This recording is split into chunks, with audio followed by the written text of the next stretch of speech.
Yes. It's steel. But you can't be any geek off the street. Gotta be handy with the steel, if you know what I mean. Keep it real.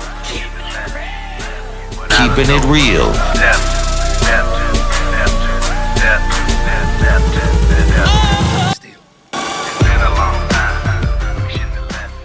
Hello and welcome to the channel. My name is Steven and this is Steel Keeping It Real. So you know what today is. Bitches getting money all around the world, cause girls is players too. That's right, it is Friday. It's Female Friday. And on this day, I like to showcase female artists, past, present, or future on the channel. So this next song that I am doing is by somebody who I've done once before. And that is Donna Summer. Now, the reason why I'm doing her today is I was having a discussion with somebody else. You know, I like to get to know people, regardless of, you know, the situation. If we're being friendly, we're being friendly. So I asked this particular person, what type of music do you like? And they said they liked EDM. And I mentioned the producer of this song by Donna Summer, who produces a lot of her hits, which was Giorgio Moroder. And I told him, you know, you should check out this song, I Feel Love, by Donna Summer, if you really like, you know, EDM music and kind of hear like where it all started, or, you know, around the time frame where, you know, certain things like that ended up becoming electronic music.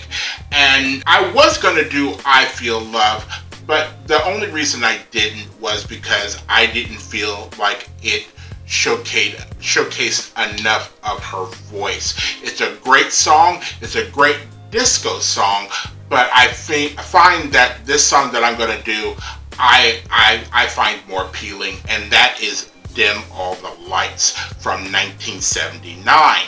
Now, it does say here, Dim All the Lights was Summer's only hit single that she wrote alone. So that's a big deal.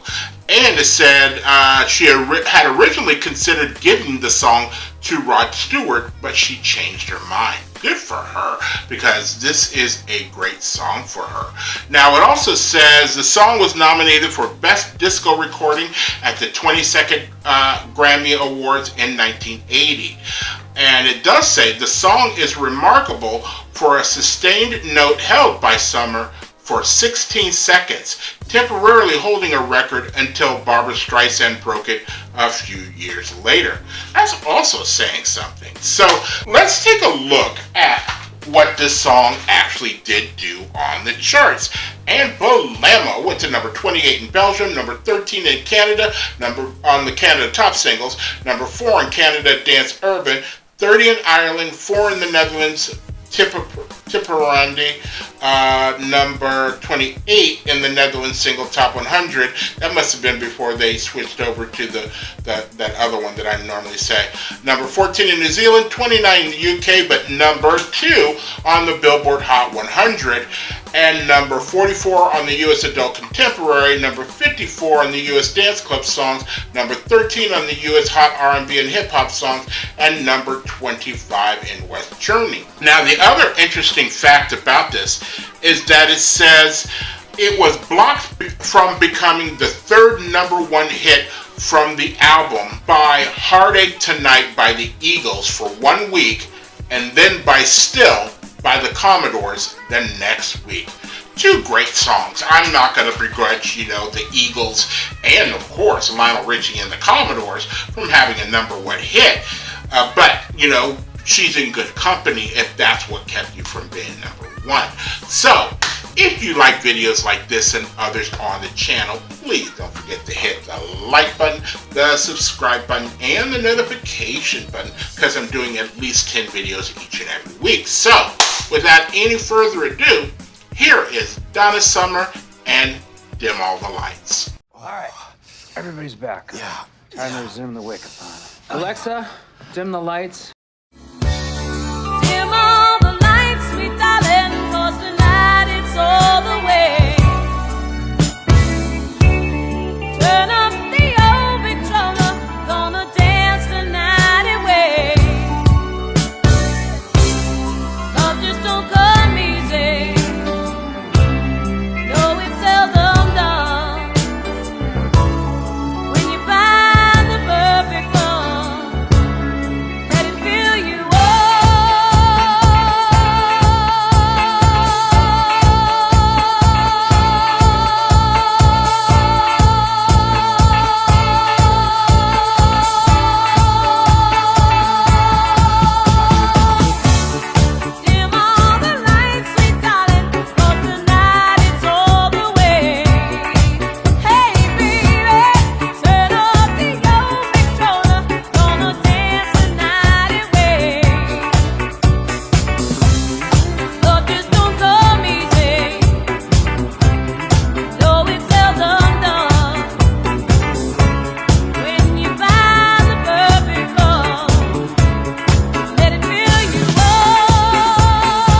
You know, it's weird. The ending of that kind of sounded like the beginning to Funky Town.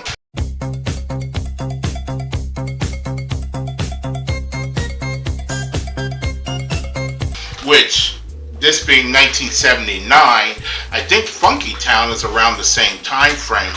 Editing Steven and making that comment how the end of Dim All the Lights sounded like the beginning of Funky Town. Lips Incorporated came out with an album called Mouth to Mouth, and it was released in November of 1979, and on the album was Funky Town, and it wasn't released as a single until March of 1980. Oddly enough, Donna Summer's Dim All the Lights, a song, came out and was released in August of 1979. But wait, there's more. But that's not the kicker. The kicker is that they're both on the same record label, Casablanca. So Things that make you say, but you also got to remember when Giorgio Moroder has been with her for years, and he had been doing songs for her since the mid 70s up until, you know, whenever their relationship, you know, was no longer needed. And they had plenty of hits together. The other part about it is that I forgot how many changes there were in the song. You know, you start off kind of like a slow ballad type of thing, and then it gets into something that sounds like the typical disco of the era, and then it kind of changed over. It had like a refrain and a bridge to go back to, you know, the chorus, which was very unusual for disco, because disco was maybe one change at the most. It was, a lot of times, it was very one-dimensional, to say the least, unless you were groups like the Bee Gees and maybe somebody else who might have been very good, like Gloria Gaynor's "I Will Survive." You know, there's sweeping parts of that, but normally it didn't really happen. And this one had several changes, which makes it even more extraordinary. It was because 1979 is around the time frame that disco was getting ready to die, and it almost sounds like this song knew what was on the horizon. So we're going to try all these different changes within the song to see which part people like the most, and maybe that can take us into the 80s. You know, I remember I won a disco contest back in 1979. It was with my ex-girlfriend, or my girlfriend at the time, because, you know, what else can you have when you're 10 years old but an ex, unless you live somewhere in the hills? And I've been dating her since we were 3 years old.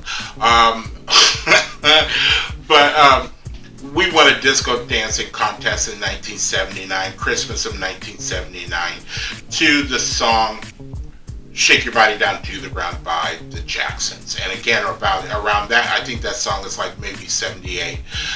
But again, disco is dying. And, you know, the other one I was telling you about that did things differently would be a group like the Jacksons. You know, they had different key changes and bridges and everything else like that that was normally uncharacteristic of just lazy certain disco. When I think of lazy, I think of the people that did "Fly Robin Fly" and what was the other song they did? "Get Up and Boogie." I'll probably put down here who that is, but that was very lazy disco, but they were hits, you know, to their credit. If you are still here, I thank you very much for staying tuned. I really do appreciate it. First and foremost, I want you guys to like the videos as much as I like making them for you. After that, all you need to do to help me out with the channel is to like, subscribe, share, and comment. Peace.